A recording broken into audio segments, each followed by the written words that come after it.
Ukraine पर रूस के हमले को 7 महीने बीत चुके हैं। इस युद्ध में अमेरिका विरोधी देशों की राय है कि यूक्रेन पर हमला रूस के लिए जरूरी था, क्योंकि यूक्रेन का नाटो के साथ जाने का मतलब यही होता कि ग्लोबल ऑर्डर में अब रूस की कोई हैसियत नहीं बची। रूस का पुराना रुतबा लौटाने की जिद ही राष्ट्रपति पुतिन की राजनीतिक ताकत है और उसी जिद से टकराने की कीमत यूक्रेन को भुगतनी पड़ी। पुतिन ने उन तमाम देशों को भी रास्ता दिखा दिया जो इतिहास दोहराने के लिए दुनिया का भूगोल बदलने के लिए बेचैन हैं। हमारी टेली सीरीज सल्तनत डिजायर फॉर पावर के पहले एपिसोड में देखिए भूख, थर्स्ट फॉर ब्लड।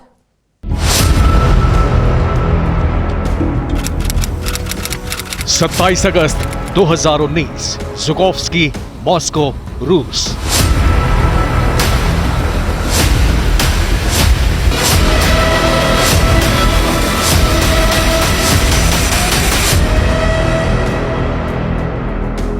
तुर्की के राष्ट्रपति रेजेप तैयब एर्दोआन अंकारा से लगभग 3000 किलोमीटर की यात्रा करके इंटरनेशनल एयर शो में शामिल होने के लिए मॉस्को पहुंचे थे। किसी एयर शो को एक राष्ट्राध्यक्ष ने इतनी अहमियत दी, ये कूटनीतिक गलियारों के लिए हैरानी वाली बात थी। लेकिन आगे जो हुआ वो और भी दिलचस्प था। कभी ना पिघलने वाली आइसक्रीम के लिए मशहूर तुर्की के राष्ट्रपति को अपनी आइसक्रीम का स्वाद चखाने के लिए पुतिन अपनी पसंदीदा दुकान पर ले गए। एर्दोआन और पुतिन के इस याराना से 5 महीने पहले वर्ल्ड डिप्लोमेसी में एक और बड़ी हलचल हुई। 25 अप्रैल 2019, व्लादिवोस्टॉक, रूस।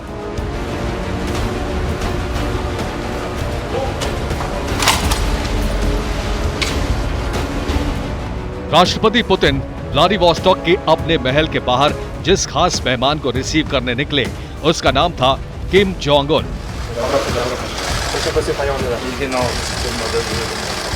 उत्तर कोरिया का तानाशाह, जिसका नाम सुनकर अमेरिका के भी पसीने छूट जाते हैं। परंपरा में किसी को तलवार देने का मतलब उसे अपना रक्षक मानना ही होता है। रूस में तलवार को तोहफे में लेना शुभ नहीं माना जाता, इसलिए पुतिन ने एक सिक्का किम जोंग उन के हाथ में रखा। पुतिन और किम जोंग उन की इस धारदार दोस्ती से 7 महीने पहले उसी व्लादिवोस्टॉक शहर से निकली एक नई खुशबू पूरी दुनिया के कूटनीतिक गलियारों में फैली हुई थी। 11 सितंबर 2018, व्लादिवोस्टॉक, रूस। चीन के राष्ट्रपति Xi Jinping eastern economic forum में हिस्सा लेने व्लादिवोस्टॉक आए थे, जहां दोनों ने पहले परंपरागत चीनी पकवान डम्पलिंग का स्वाद चखा और फिर एक दूसरे के लिए पैनकेक बनाने में जुट गए।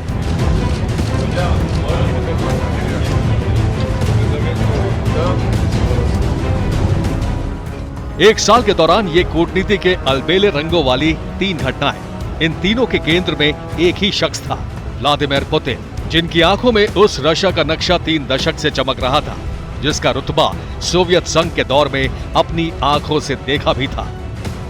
यूरेशिया यानी यूरोप और एशिया में 2 करोड़ 88 लाख वर्ग किलोमीटर तक फैले रूसी साम्राज्य की बुनियाद 1721 में पीटर द ग्रेट ने रखी थी। अमेरिका में अलास्का, कैलिफोर्निया और हवाई के कुछ इलाके भी रूसी साम्राज्य का हिस्सा थे।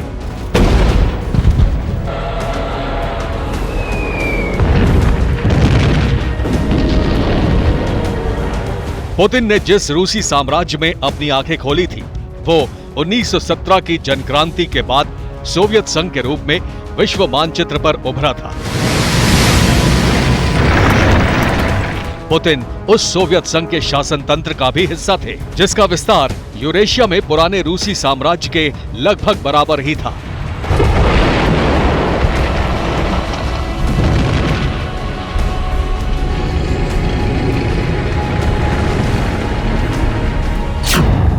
दो करोड़ 24 लाख वर्ग किलोमीटर में फैला सोवियत संघ क्षेत्रफल के मामले में अमेरिका से लगभग 2.25 गुना बड़ा था।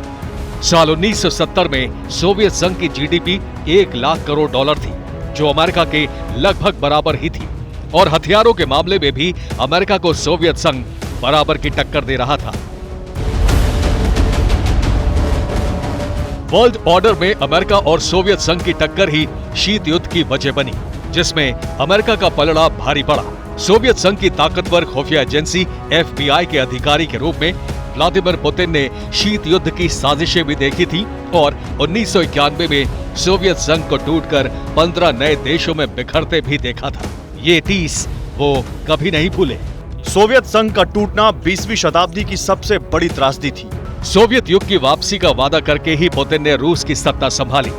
एर्दोआन, शी जिनपिंग और किम जोंग के साथ पुतिन की गहरी दोस्ती के तार भी इसीलिए जुड़े क्योंकि इन सब की सोच पुतिन जैसी ही थी।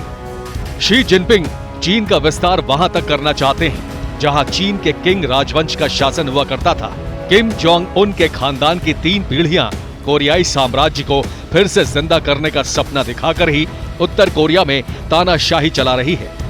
तुर्की के राष्ट्रपति एर्दोआन की नजरें उन इलाकों पर गड़ी हैं जहां पहले विश्व युद्ध तक उस्मानी सल्तनत यानी ऑटोमन साम्राज्य हुआ करता था। अभी जो आप तुर्की को देख रहे हैं उससे बड़ा था तुर्की।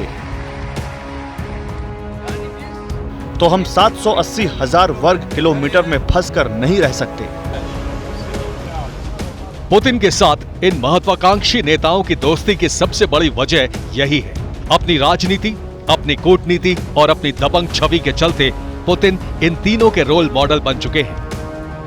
कई बार जब देश की इकोनॉमिक हालत खराब हो या देश के अंदर नेताओं की या लीडर्स की थोड़ा सा पॉपुलैरिटी कम हो रही हो, प्रसिद्धि कम हो रही हो, उसमें वो इन चीजों को बनाने की कोशिश करते हैं। सबसे बड़ी बात है कि सभी जगह एक तरह से मोनोपोली है, कोई इनके खिलाफ बोल नहीं सकता देश में।